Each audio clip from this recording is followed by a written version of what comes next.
Кенесары Наурызбай жыры. Нысанбай Жаманқұлұлы. Дүрі жауһар данасы, әркімнің Алла банасы. Жанын біткенге несібе дарияның аққан саласы. Үйсіздерге үй болған би отанның ханасы. Кенесары Наурызбай Абылай ханды бабасы. Әуелгі мекен тұрағы Көкшетаудың саласы. Жазғы жайлау қонысы Ұлытаудың саласы.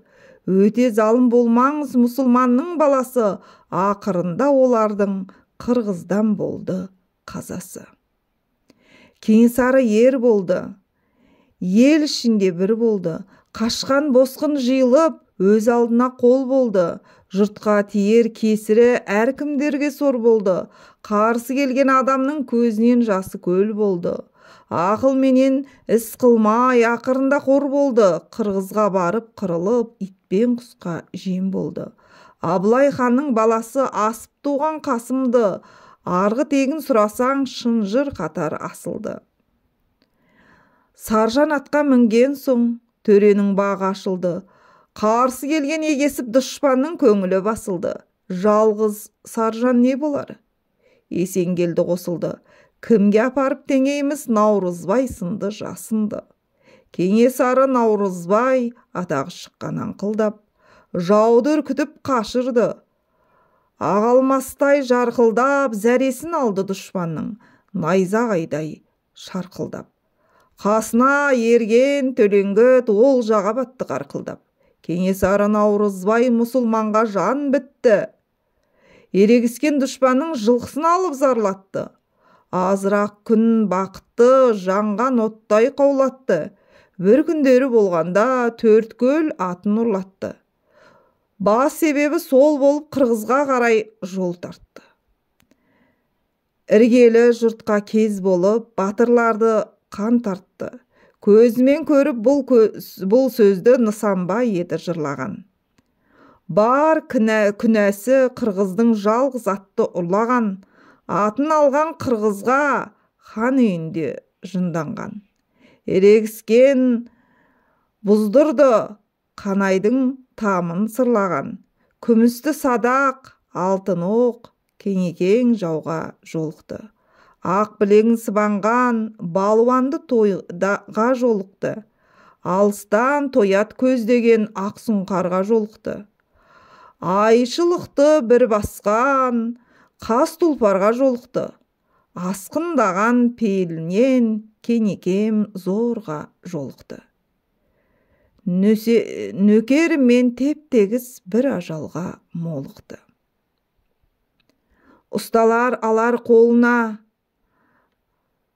қышқашы мен балғаны, тасқан нәрсе төгілер, бұл сөздің бар ма жалғаны.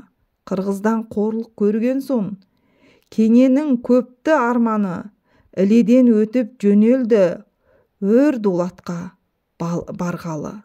Сол дулатпен қосылып Қырғыздан кегін алғалы.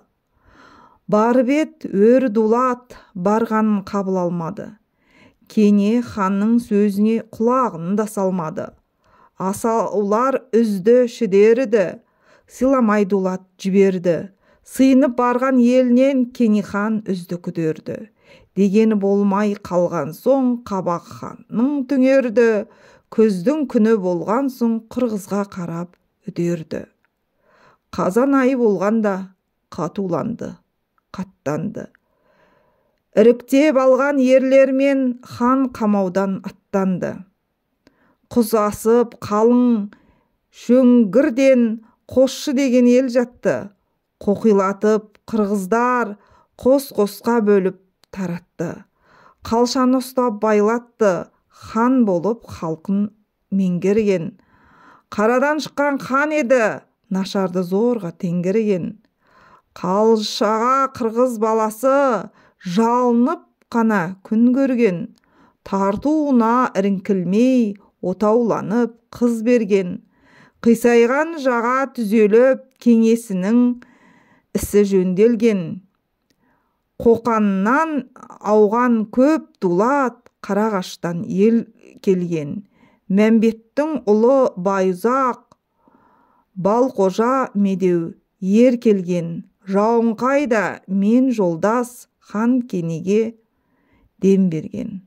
Сол елменен күшейіп, төрелер жайды қанатты, қарағаштай көп жұртты хан аузына қаратты. Аттансын деп көп қосын жұртқа салды санатты, сайлап алды ақ алмас, тастан қайтпас болатты. 8.000 кісі боп, өңшең байыр манапты. Бұл сапарда Наурызбай таудан үлкен талапты. 3 қамалды бір бұзып, қырғызды жаман талатты. Қырғыздан түскен олжаға бір төлеңгіт бармады. Бұл сапарда қазақтан біреу олжа алмады. Көп дулатты хан кене ақыл менен алдады. Қызыл тұмсық болсын деп олжамен аузын қандады. Екіншілей аттанды, естіген дулат қалмады. Олжаға мырза дегеннен жалғыз қалмай аңдады.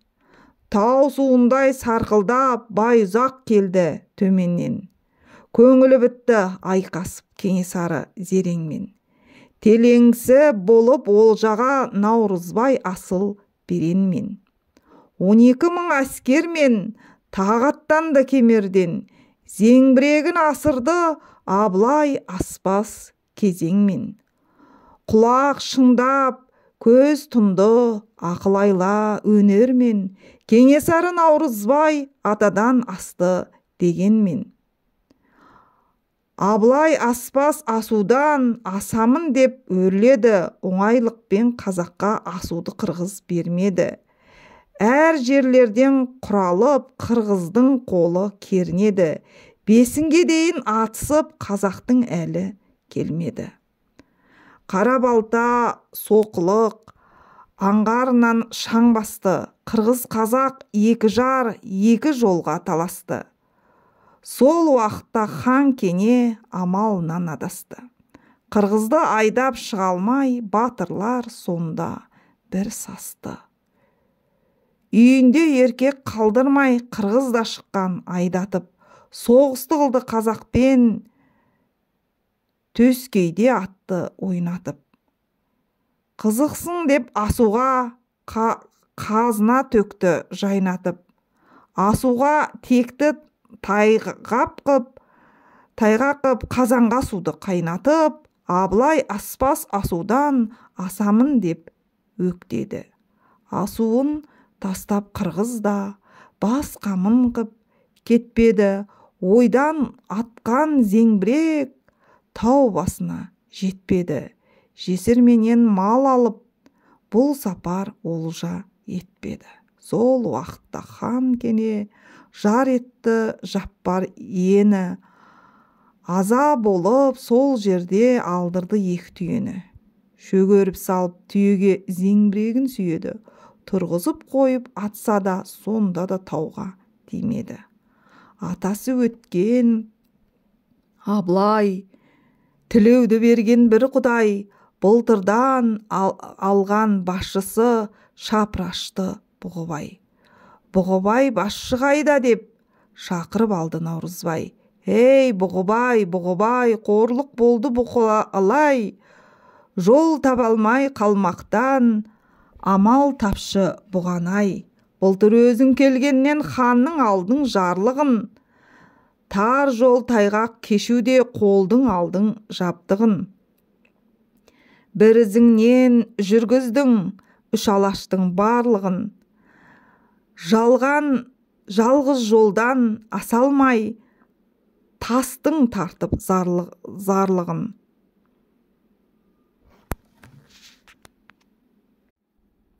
Бұл сапар алдым ашылмас дүниенің шектім тарлығын. Сасқан жерде жол тауып білінуші ед нарлығын. Осы бүгін Бұғыбай қырғыздың көрдім қорлығын. Алатаудан асалмай қазақ жолы байланды. 5 күн ұдай адасып, түгесіп келдім айламды. Осындайда болмаса көремін қашан пайдаңды. Осы бүгін күн батпай, көрсетші қанат жайғанды. Тау басында қырғызға бір тегізші найзамды, айналайын Бұғыбай, аралатшы майданды.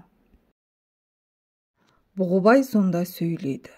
Қысылып тұрау жаныңыз, тау басына жете алмай болмады сірә сәніміз. Жауыңды шаншып беруге келмейді науан әліміз. Жол тап деген сөзіңнен төгіле қалмас арымыз.